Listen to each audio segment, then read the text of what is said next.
Hi, scholars. Okay, we're going to go over titration, determining the concentration of an acid. This is lab 14. So we have lab 14, determining concentration of an acid via titration. Okay, so let's talk a little bit of what titration is. Okay, I'm going to use my little drawing. Bear with me, I can't really draw. What we have here is we're going to have a nice buret, which is just a long cylinder. And in this long cylinder,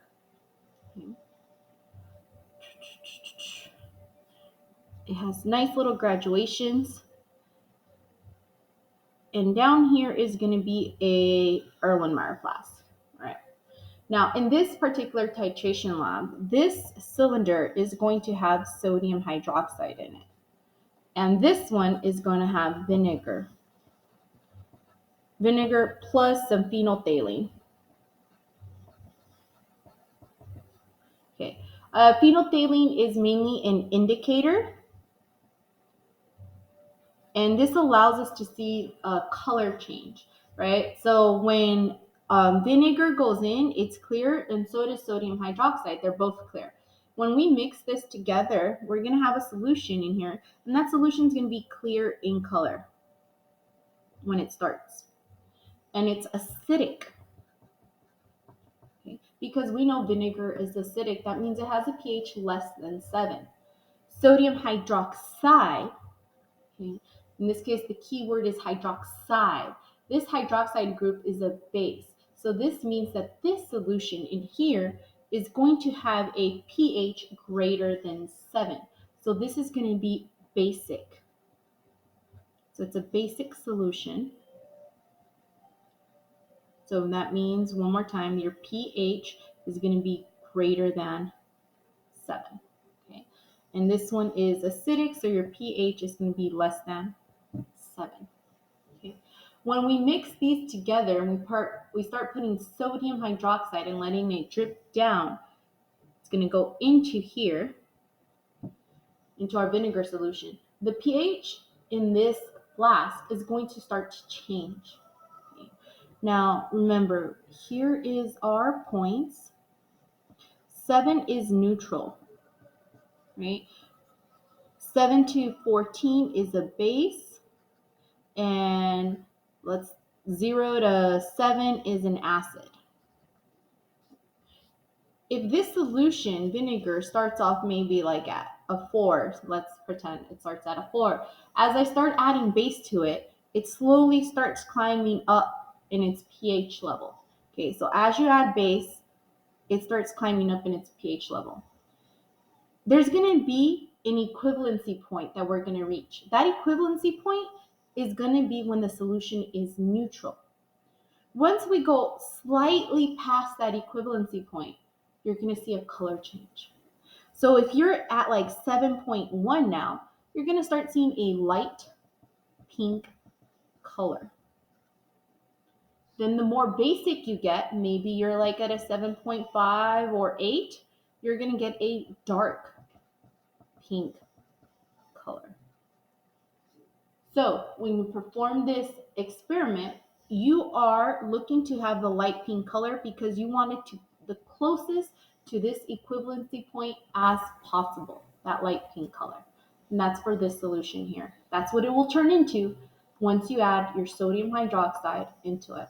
And that tells you, boom, you reached the end. Okay. So now that I've explained that basics to you, let's talk about what we actually have to do. Okay. In the experiment, so we're going to perform it virtually, whatnot. It's going to ask you to gather some data and information. Right here, this is preparing your sodium hydroxide. So preparing this solution right here. What you want to do is you want to condition this. And what we mean about conditioning is basically get rid of any impurities that are in there. Add a little bit of sodium hydroxide, swirl it around, flush that sodium hydroxide away and dispose of it. This is now conditioned with sodium hydroxide.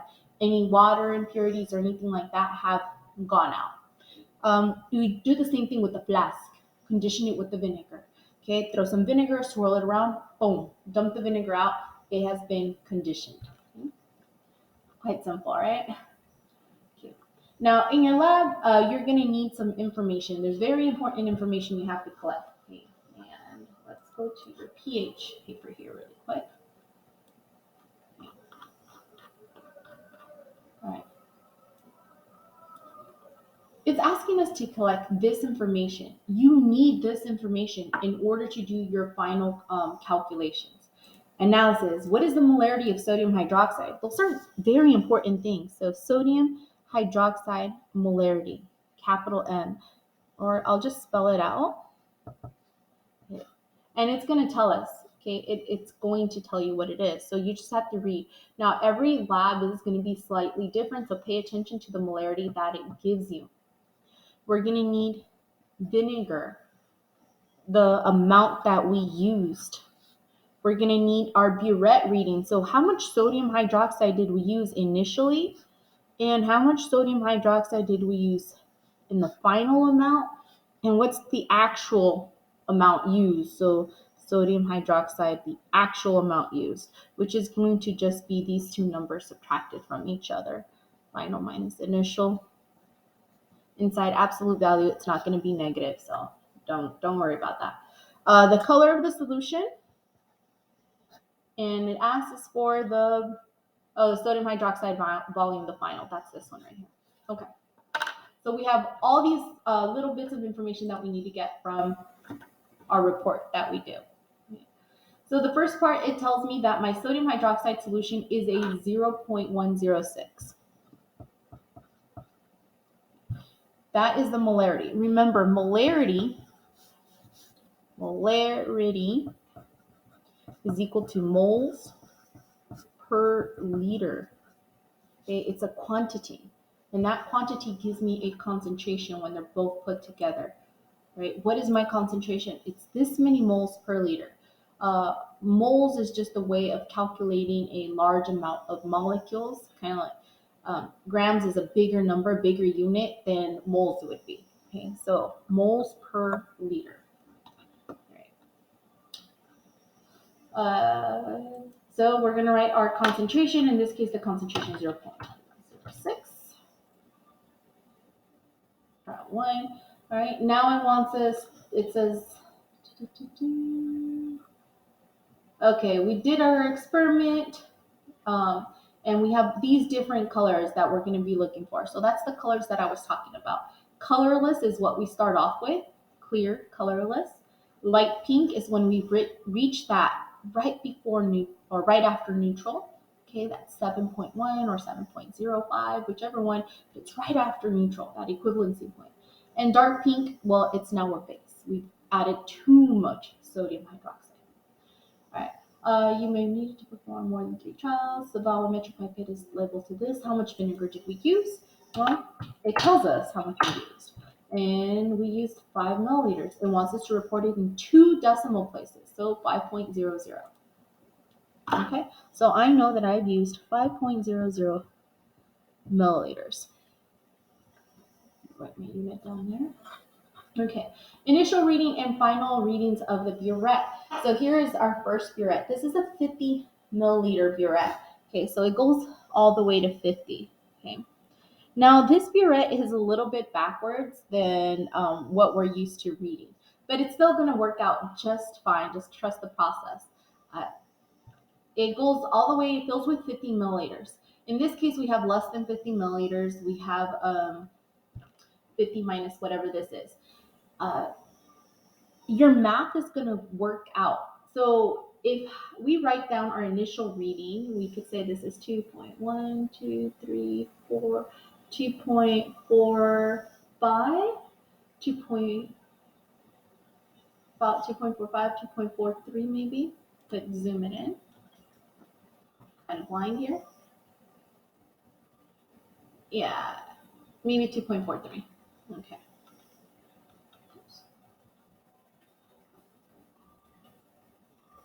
Right. Now you can write 2.43, or you could do the math and say 50 minus 2.43, which is going to give you, I don't know, 47 point something. So whichever way that you want to do it will work out just fine. Okay, so I'm just going to write down that 2.43. Now remember, we don't have 2.43 milliliters. We have the 47. But you know what? Let me just not confuse you guys and do the math. Okay, 47.57. That's the amount that I have. I'll write that here.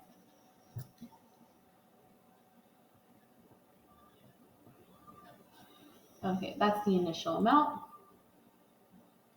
Okay, I went and I used sum up, and now I have, what is this? 41, 42, 43, 44 milliliters. So 44.0, I'm gonna assume.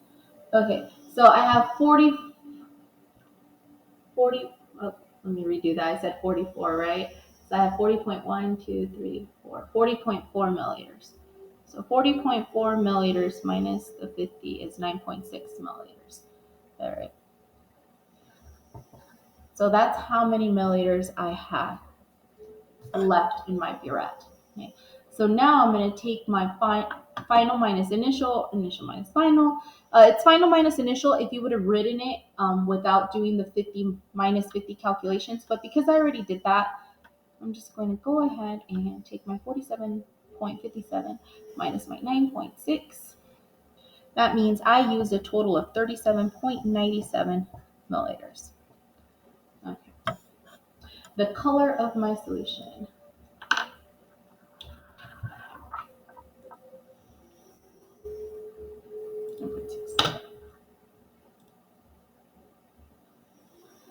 Oh, it is a nice light pink color.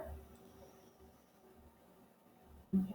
All right, now it wants me to collect more information to go into the next couple of trials. All right, I have gathered all the information that I need to actually do the math that I need to do and show you. So we're gonna go ahead and calculate and you're like, what are we calculating? We haven't even told us, right? We haven't even read it here. We wanna know what is the concentration of vinegar, okay?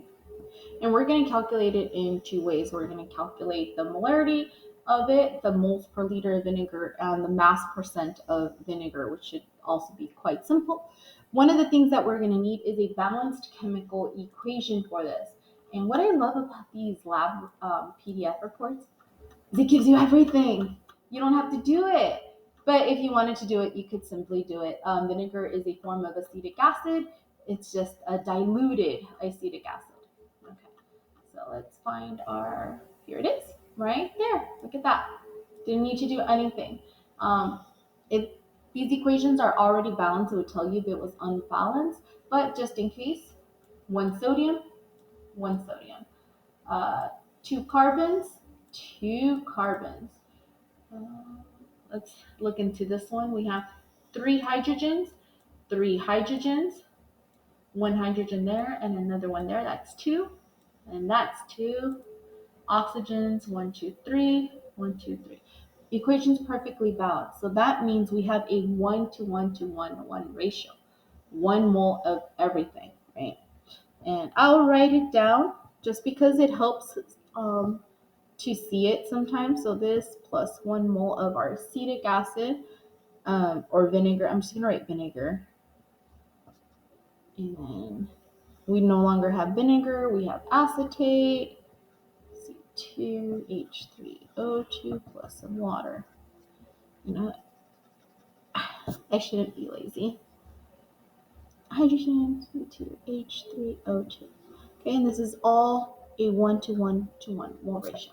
All right, so when we're doing this equation, we're going to be following this flow chart. We're going to go from molarity of sodium hydroxide to moles of sodium hydroxide to moles of our acetic acid, AC, or vinegar, to molarity of our acetic acid. That's the goals that we want to do, okay? That's how we're going to solve this problem. So starting with the molarity. Let me make this a little bit smaller so we can see our stuff. Molarity of sodium hydroxide. It was given to us as this number, 0.106. Now remember, molarity is moles per liter. So I'm just going to write down moles per liter. It helps. And this is of sodium hydroxide, NaOH. All right. I want to get rid of my liters, and I just want moles only of my sodium hydroxide. The only way to do that is by taking my liters of sodium hydroxide, NaOH, and putting it there. Well, where do I get that from? Ping, ping, ping. That's how much we use. However, this is in milliliters, but that is no biggie because 1 liter is equal to 1,000 milliliters. So that means you're going to take your number and divide it by 1,000, aka divide it by 3, or just move your decimal over 1. Not divided by 3, but I mean move your decimal over 3 times. 1, 2, 3. So this is 0.03797. Okay. Allows liters to cancel out. And I'm going to just write it over here. 37.97 milliliters is equal to 0.03797 liters. Okay, so that way we're able to see it. Liters cancel out. I'm left with moles of sodium hydroxide. I want that because I want to get rid of those moles of sodium hydroxide and end up with moles of acetic acid. So I'm going to take this unit and move it down here, mole of sodium hydroxide, and I want mole of my acetic acid. Where on earth am I going to get moles or moles? Where does that even come from? The balanced chemical equation. And what's so lovely, it's 1 mole of sodium hydroxide to 1 mole of acetic acid. So it's just a 1-to-1 ratio. Don't have to do anything with that. Moles of sodium hydroxide cancel out with moles of sodium hydroxide. I'm left with moles of acetic acid. Next is molarity. That means I need liters at the bottom. So in order to get molarity, I need liters of my acetic or vinegar used. I used 5 milliliters. Okay, so 5 milliliters is going to equal, we're going to move this over 3 times. 1, 2, 3. This many liters. All right, perfect. Now I'm left with moles per liter, and that's exactly what I want, moles per liter. And actually, this number goes in the bottom. I put it on the wrong spot. It's just a 1. This number is 0.005. Okay. Now this looks kind of messy, so let's just clean it up. 0.106 times the 0.03797 times 1 times 1, it's so basically nothing. We're not going to put anything there. It's just multiplied by 1. So I'm going to take that, and now the bottom stuff, that's a 1, that's a 1, that's a 1. We got a 0.005. All right, let's do some calculations.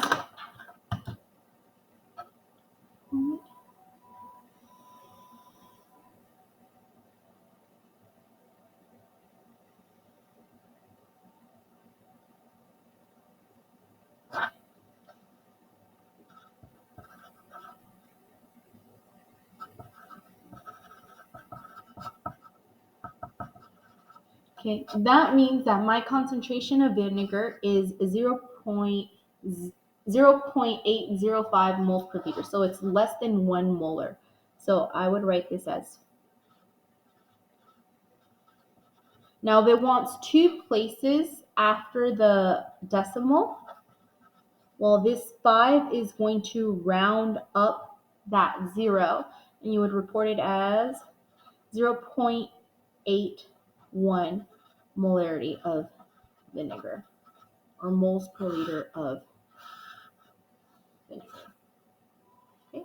And that gives you your concentration of vinegar. That's what you want right there. Okay. The other one is mass percent of vinegar. Once you take your mass of acetic acid and divide it by your mass of your vinegar, um, the way you do that is almost the same way here, except when you get to moles, you're gonna instead of dividing it by the liters, you're gonna use the molar mass to get the grams of vinegar, right? So you would do the same process, except that you would get the grams of vinegar instead. So let's write that down here so you can see it. You would have the 0.016 moles per liter of your sodium hydroxide. And this is usually at the end, once you're done and you get your final average value. You're not going to do this for every single one. Okay, you're going to do it for your final average value. This is liters of sodium hydroxide. Your 1:1 mole ratio. Okay, those are your mole ratio. And then here, right, remember this now canceled out with that. This mole canceled out with this. We're left with this mole. You're just going to use the molar mass. And that comes from the periodic table. Okay, so this is going to be the grams of vinegar or acetic acid over 1 mole. Okay. The way you're going to get that, you guys actually already know how to do that. You're going to be looking at your HC2H3O2, and you're going to add up all those numbers, right? So it's going to be like 1 plus, that's 12 and 12, 24, plus 3 plus, what's 16 and 16? So 16 plus 16. And whatever that is going to be your molar mass, and you're going to put that number here, and that's going to give you grams of vinegar. Okay. And you're like, well, what am I going to do with those grams of vinegar? Okay. Well, you're going to take the mass of acetic acid and divide that by your mass of your vinegar. And as you read through this part right here, it's going to tell you how many grams of acetic acid were used to make the vinegar. You just kind of have to scroll through it and see if we find it.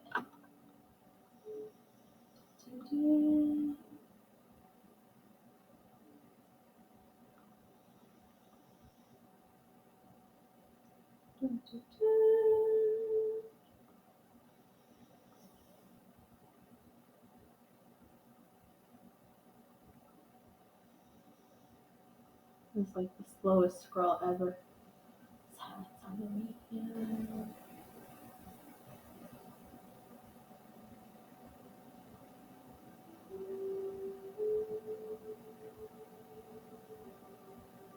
Here it is. Okay, so 60.1 grams of acetic acid.